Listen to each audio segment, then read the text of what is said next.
Bom, bom dia a todos. Meu nome é Túlio, sou de Recife e sou líder aqui do projeto Rabicó. Já me chamaram aqui de Capitão Nascimento, mas isso não é verdade, porque eu sou, na verdade, um estagiário que peguei o projeto no meio do caminho. Eu vou contar essa história para vocês daqui a pouco.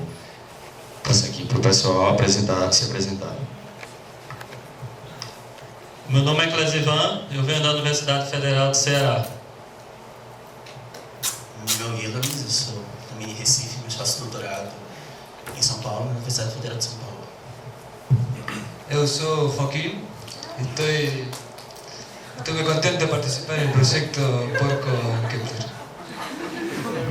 Meu nome é Sábio, eu vim da UFMG, Universidade Federal de Minas Gerais. Meu nome é André, sou da Unesp, de Botucatu, São Paulo. Karina, Universidade Federal do Paraná. Sou Maria, da USP, eu acho que estou morando. Eu sou Simone, do Instituto Nacional do Câncer, aqui do Rio. Oi, gente, eu sou o Gabriel, sou aluno de mestrado da UFRJ. Eu sou Elizabeth, eu sou da Universidade Católica de Brasília. Eu também sou Karina e sou da Fiocruz Minas. Então, pessoal, nós vamos dar início aqui. Podem sentar, por favor. Bem educado. Nós vamos dar início à apresentação, mas antes de mais nada, a gente queria apresentar para vocês o teaser que nos moveu a realizar esse projeto, apresentando todas as características, né, do que foi da ideia, do nascimento dessa grande conquista. E então vou passar primeiro pelo teaser e depois nós vamos explicar direitinho o que foi feito.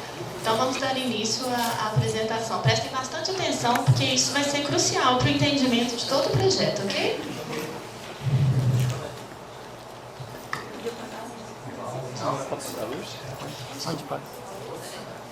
Onde apaga a luz?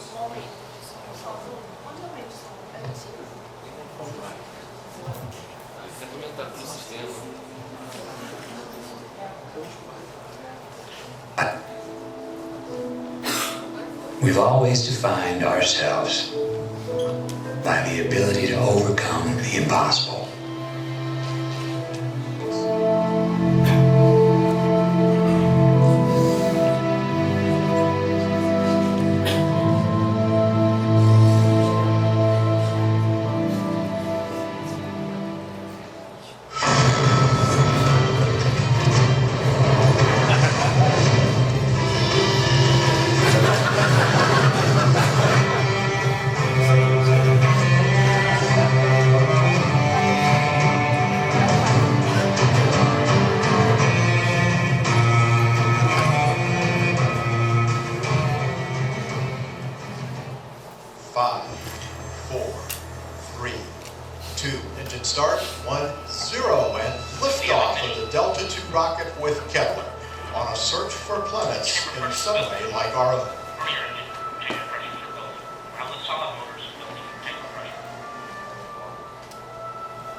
NASA says it's made a major discovery tonight, confirming the existence of a planet which is strikingly similar.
Então, pessoal, como vocês podem ver, foi um projeto bastante audacioso e...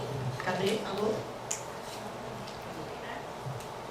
E somente as organizações Tabajara foram capazes de acreditar na nossa proposta, né? Então, como a gente, diante do exposto, como que a gente ia explicar a sobrevivência desse único animal geneticamente modificado com apenas um cromossomo sobreviver nesse país desconhecido? Então, a primeira questão foi, vamos buscar uma amostra para poder fazer nossas análises.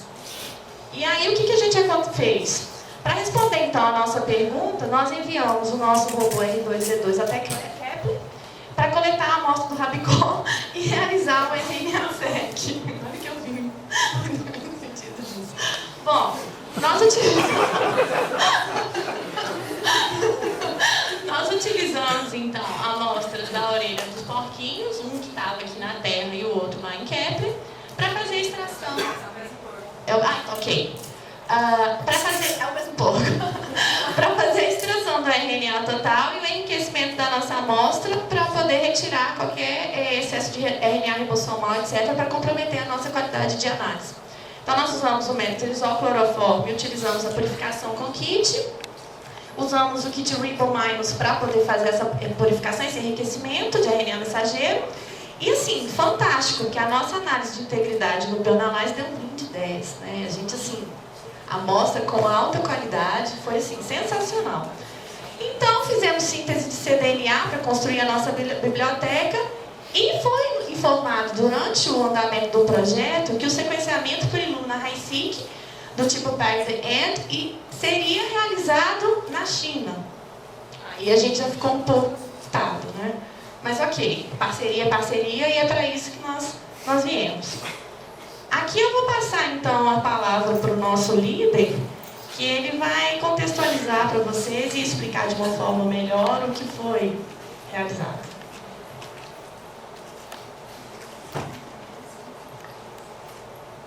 Bom, quando eu cheguei nesse projeto, eu era um mero estagiário. Então o projeto já estava em andamento, né? E eu estagiário de bioinformática.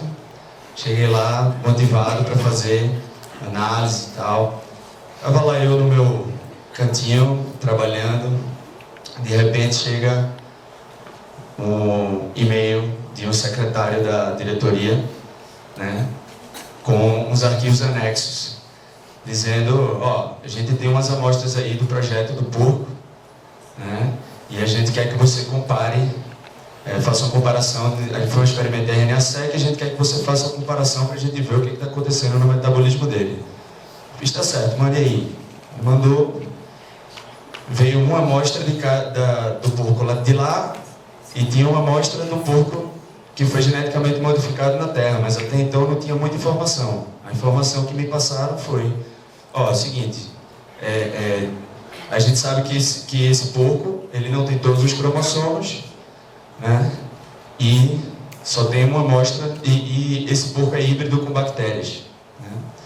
Então, beleza. A primeira coisa que eu fiz, peguei o arquivo, rodei o FASTQ-C para dar uma olhada logo na qualidade do sequenciamento, né? E aí, tudo com qualidade 27, o que é muito estranho para começar. Então não tem nenhuma variabilidade. Aqui a gente pode ver a posição do read, então sabe que é 150 pares de base, foram 800 mil sequências, na verdade 1.600.000 só parent, então 800 mil para cada lado, com qualidade 27 em todas as bases, né, sem variação. E tá, vamos lá. E aí eu fui verificando, né? Então, foram 1.600.000 reads para cada amostra, né?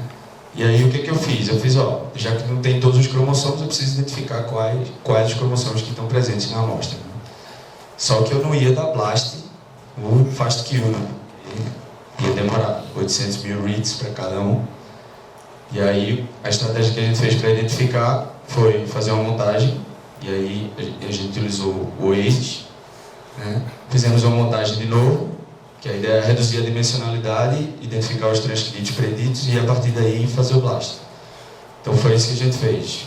Terminamos de 1.600.000 reads para 8.000 transcritos preditos, utilizando o BLAST-N nos cromossomos, na verdade no genoma, DNA genômico do Sus-Scrofa. Até então eu não sabia que o nome científico do porco era Sus-Scrofa, nome exótico. E aí identificamos que, quer dizer, eu identifiquei que era o cromossomo 1 e sabia que tinha um monte de bactéria lá que eu não tinha a mínima ideia do que era. E aí, a partir daí,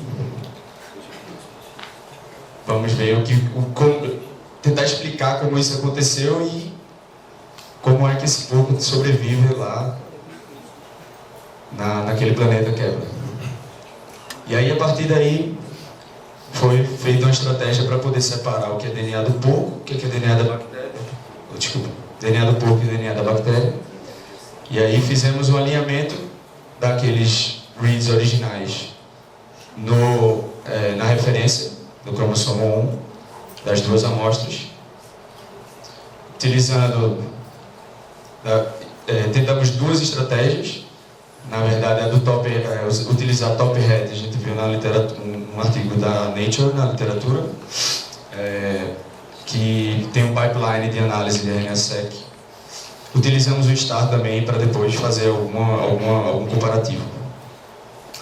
E aí, a partir daí, para cada amostra, tivemos as leituras mapeadas e as não mapeadas. E aí, o que aconteceu a princípio? O alinhamento foi muito ruim. Muito ruim. E aí, fiquei naquela, né? Tipo, não é possível que o pessoal tenha utilizado HiSeq, né? Tenha feito uma biblioteca de super qualidade e o alinhamento tenha ficado tão ruim. E aí, eu tive que utilizar alguns tweaks, né? Então, acabei rodando o top hat, aumentando, flexibilizando em relação aos mismatches. Então, modificamos o padrão de edit distance e a liberdade para mismatch, né? E aí conseguimos um alinhamento razoável. Então, no porco da terra conseguimos 62%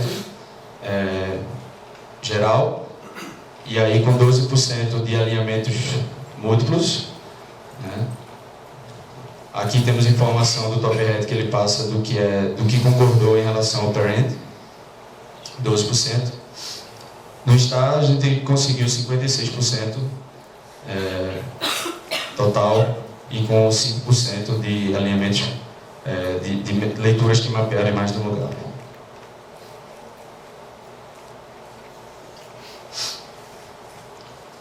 E aí aqui no do Kepler, 45%, então mapeou menos que o da Terra, com 10% múltiplo. E o do Kepler utilizando o STAR foi 42%, com 3% múltiplo. Tá. Então, vou chamar agora Gabriel, que ele vai explicar o andamento a partir dessa parte aqui. Depois do alinhamento contra a referência, temos os reads mapeados, os reads não mapeados, e ele vai dar prosseguimento.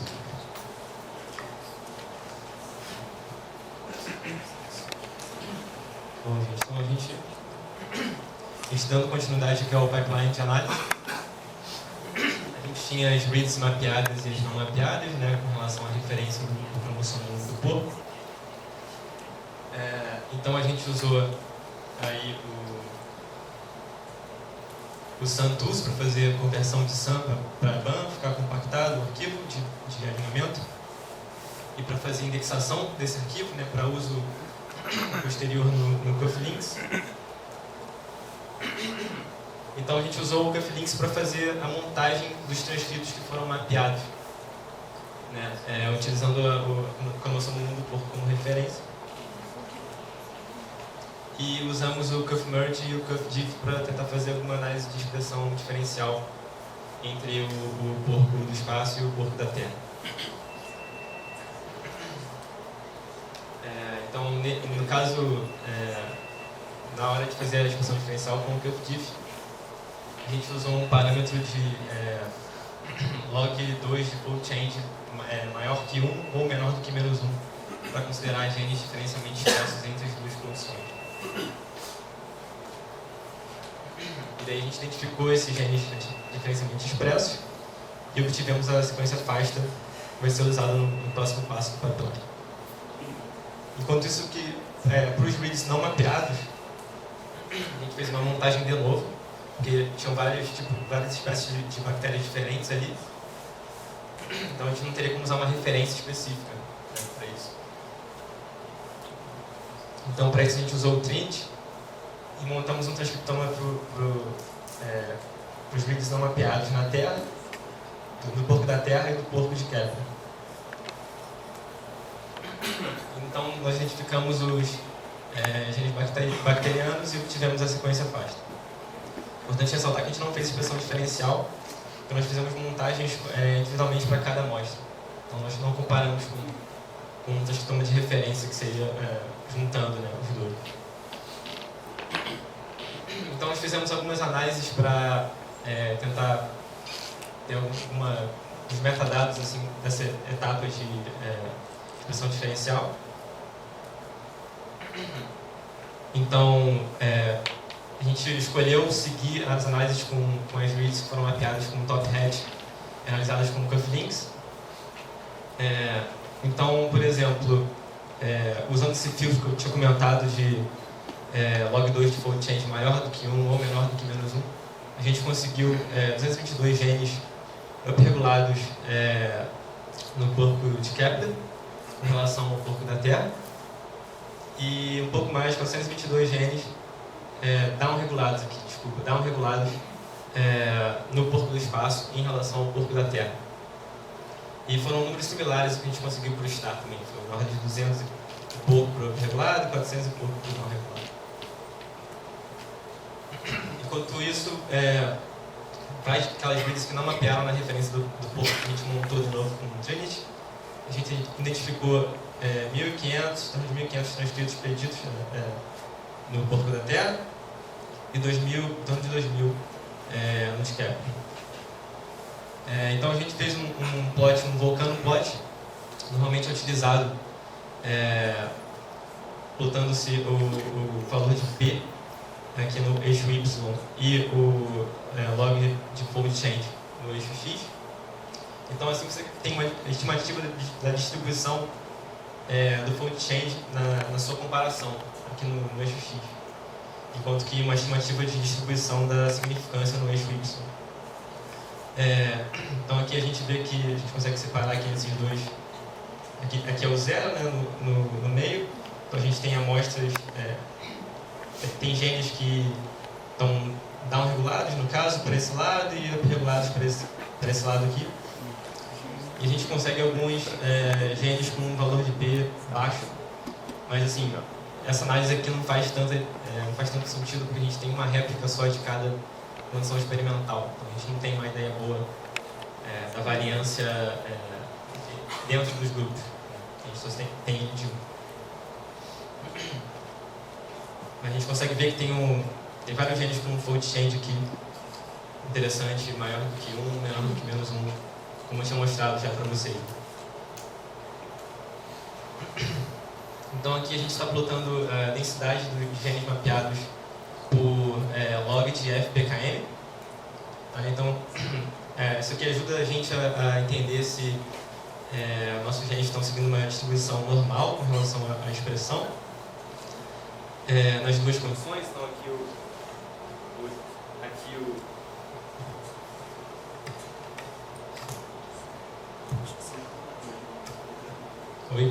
Oi?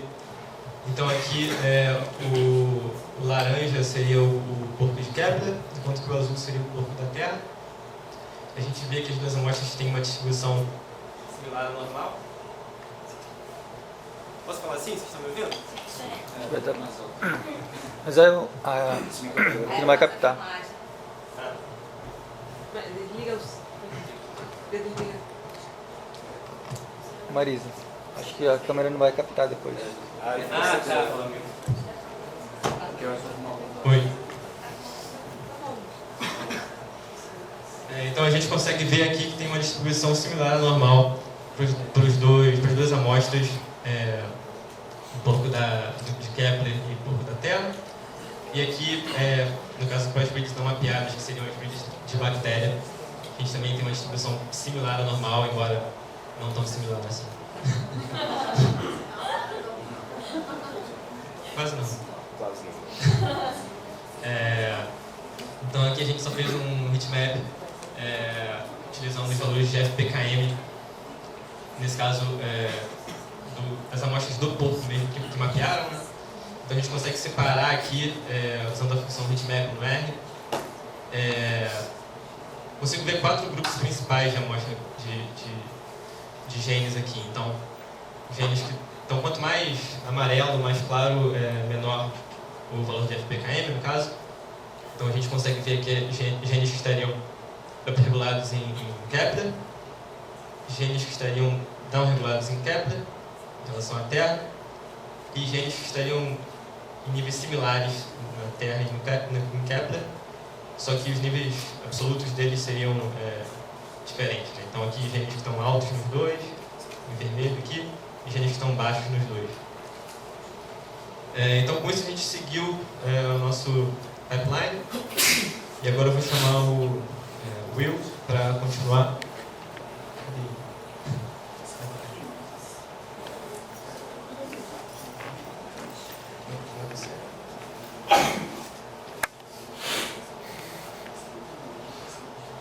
Vou continuar aqui rapidinho. Então, o que a gente fez basicamente para continuar foi pegar aquele gene de diferenciamento expresso que a gente setou valores de 1, menos 1, né, logo 2 para frente. Então, e os genes totais, né, que a gente identificou em cada grupo das bactérias, da Terra e da Kepler. E a gente fez um blast contra a base de dados UEKO. E daí a gente jogou essas informações no banco de dados de QI-ortólogos para ter uma ideia das vias que estariam alteradas, né, nessas duas condições, né, no espaço e na Terra. E usou o KegMapper para poder reconstruir essas vias e o IPF para poder verificar a distribuição dessas vias nessas duas condições.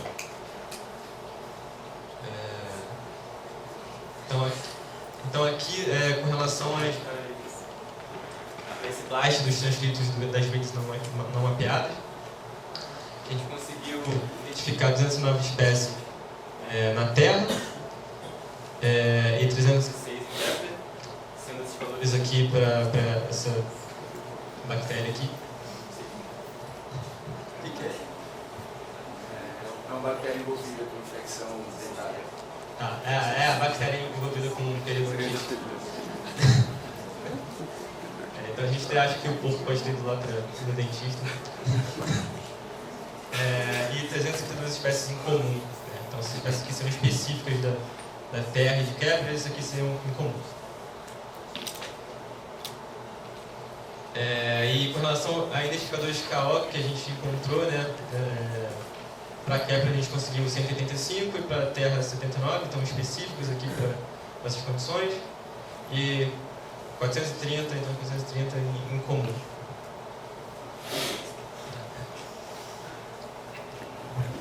Agora sim. Na realidade, então, depois das análises bioinformáticas realizadas, a gente teve que ter um árduo trabalho. Nós tivemos que recrutar os melhores biólogos, biomédicos, farmacêuticos, químicos, pelo Brasil inteiro, para tentar dar um sentido biológico a todos esses achados. Então, após as análises, nós descobrimos que o nosso porco foi acidentalmente contaminado e foi isso que ajudou ele a sobreviver nesse outro planeta. Então, na realidade, o que foi criado foi um híbrido. E agora eu vou mostrar para vocês um pouco das características metabólicas que permitiram a sobrevivência desse corpo inteiro. Então, são diversas vias metabólicas, eu poderia passar tarde aqui falando, manhã, tarde aqui falando, mas nós elencamos apenas as principais. Isso mostra como o nosso projeto foi produzido. Então, a reconstrução metabólica, inicialmente, ela foi feita para saber o porquê o corpo, quais são as proteínas envolvidas na sobrevivência do corpo, porque o corpo sobreviveu em Kepler. Entretanto, nós já estamos um passo na frente da NASA, porque nós conseguimos até fazer inferências sobre o tal planeta desconhecido, Kepler. Então, enquanto a NASA só consegue ver, nós já temos dados até do que nós podemos encontrar nesse planeta. E por que isso? Porque se algum dia os humanos precisarem povoar Kepler, a gente não quer que ninguém chegue lá e fique desesperado, a gente quer todo mundo feliz em Kepler. Então, inicialmente, o que foi que nós fizemos? Nós fizemos a distribuição dos KOs pelas vias, e dividimos ele em vias metabólicas e observamos em quais vias metabólicas eles estavam se encaixando. Então, isso nós fizemos para os transcritos upregulated e os downregulated aqui só na análise do genoma do pig. E separadamente também nós fizemos essa mesma análise, no caso, para o metatranscriptoma, já que tinham várias bactérias ali no meio. Entretanto, como os meninos falaram anteriormente, como não foi feita a expressão diferencial, nós realizamos aqui o KEGG Orthology para as amostras bacterianas, de DNA bacteriano, que só tinha na Terra, e aqui para as que só foram expressas, no caso, quando o corpo chegou em Kepler. Esse daqui é o marco metabólico gerado pelo IPF, onde nos dá uma ideia geral da UP e da downregulated, dos genes localizados no genoma do pig, literalmente pertencia ao pig desde o começo. E nós destacamos duas vias principais: o metabolismo dos lipídios e o metabolismo energético. Outras vias também apresentaram diferenças na expressão, apresentaram acometimento. Entretanto, algumas delas, uma parte foi up e outra parte foi down, acabou que balanceou. Então a gente não conseguiu encontrar um sentido biológico muito claro. Nesse outro mapa daqui, nós tentamos representar só o DNA contaminante, só o que o contaminante forneceu para o corpo. Então, em azul estão as proteínas, no caso, que foram expressas somente quando o porco ainda estava na Terra. Em vermelho, somente quando o porco chegou em Kepler. Em verde, são as proteínas que estavam comum nessas duas condições aqui.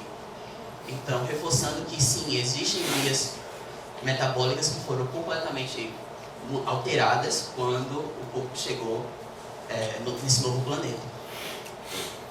Então, agora eu vou começar a destrinchar um pouco mais de algumas dessas vias metabólicas. A primeira coisa que nós achamos muito interessante foi a questão do ciclo circadiano. Então, esse ciclo circadiano ele é definido mais ou menos aqui na Terra como um período de aproximadamente 24 horas, pelo qual se baseia o ciclo biológico.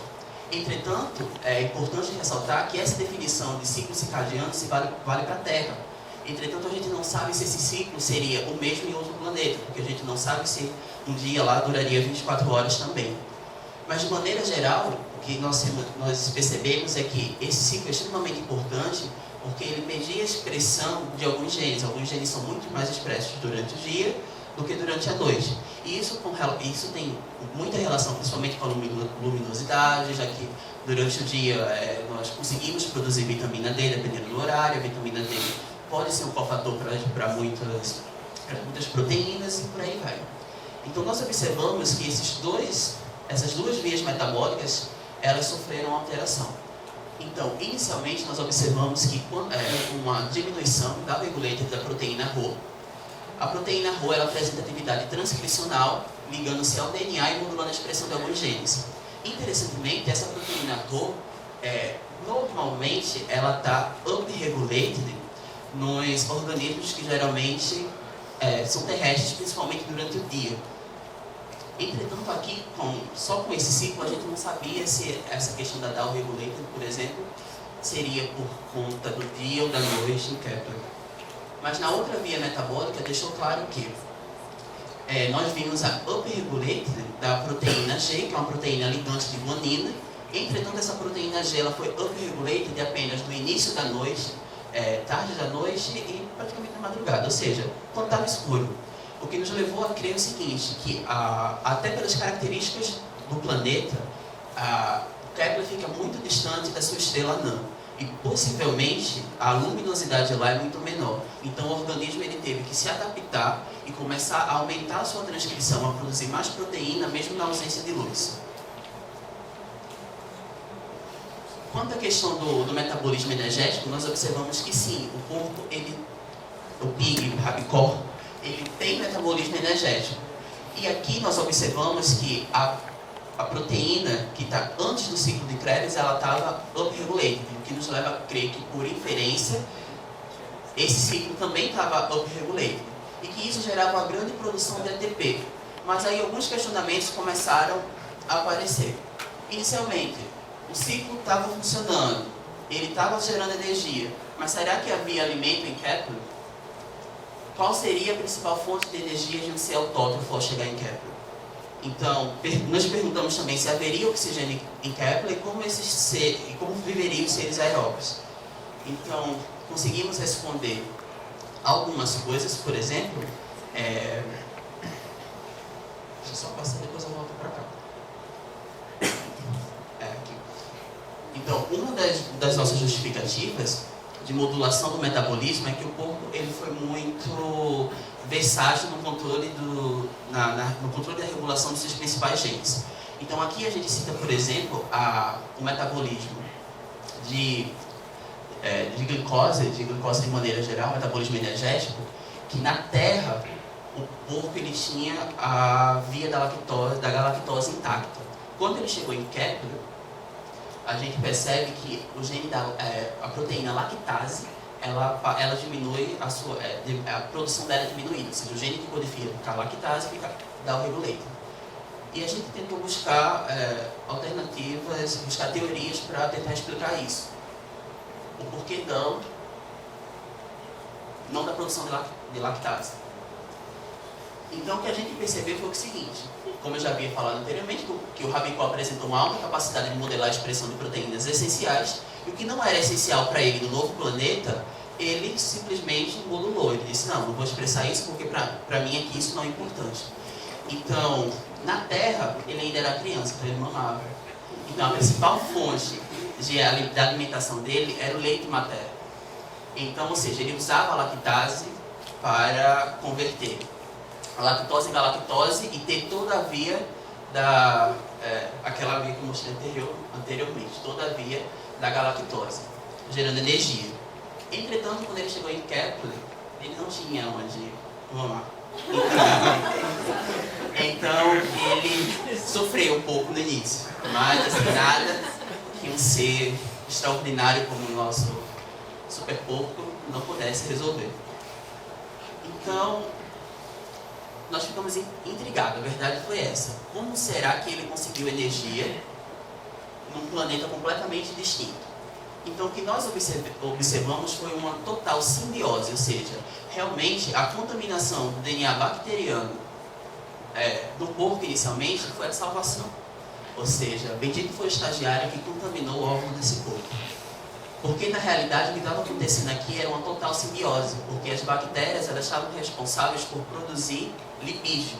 Então nós observamos que ao chegar em Kepler, as proteínas produzidas pelo genoma, as RIDs no caso, as CDS que eram codificadas pelo DNA das bactérias produziam muitos lipídios, inclusive a GLPK, que ela vai conferir uma tolerância a fatores de estresse, produzia também vitamina D e diversos outros lipídios. E o porco, ele aumentou a regulação da lipólise, ou seja, a lipólise dele ficou muito mais intensa. Ou seja, a bactéria produzia lipídio e o porco quebrava. Então, essa era a principal fonte de energia do porco. Foi dessa forma que ele conseguiu sobreviver em Kepler. Então, apesar do frio em Kepler, não teve problema, porque as bactérias também forneciam uma espessa camada de tecido adiposo e ele não passou frio. Outra coisa também muito interessante que a gente detectou é na questão do citoesqueleto. nós observamos que em várias vias a quitina ela aumentou a produção. E nós, ao nos debruçarmos na literatura, nós verificamos que isso poderia ser resultado principalmente de uma diferença da gravidade do planeta. Uma vez que a célula ela precisa ser um pouco mais robusta, e ela, se o corpo não modulasse a questão do seu citoesqueleto, a célula poderia simplesmente, só com essa mudança de gravidade, se romper. Então essa grande produção de actina deixou a célula mais rígida, e isso favoreceu a sobrevivência em locais com diferentes gravidades.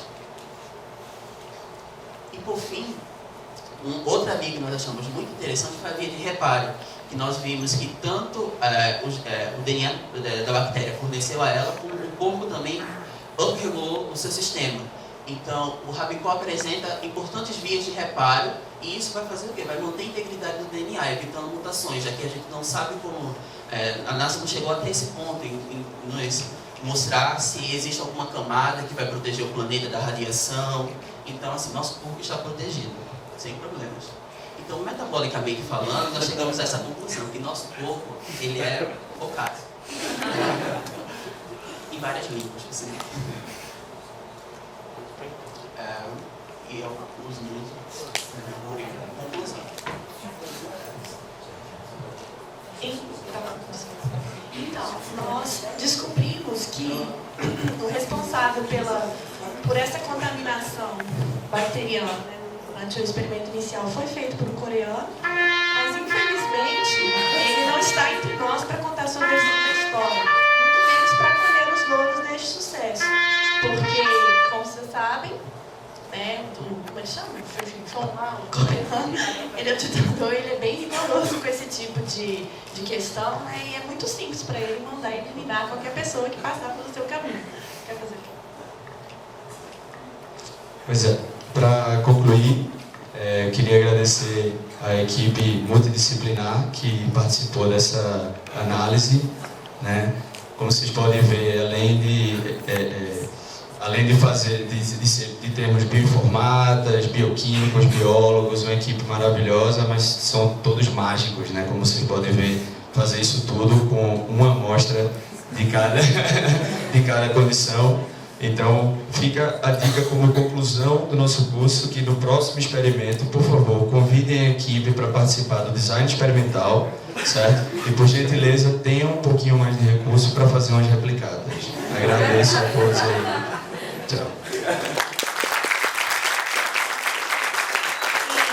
Aproveitando esse momento final aqui, eu gostaria de fazer um apelo, porque a família está muito preocupada, entendeu? Qualquer pessoa que tiver alguma notícia, por favor, entre em contato aqui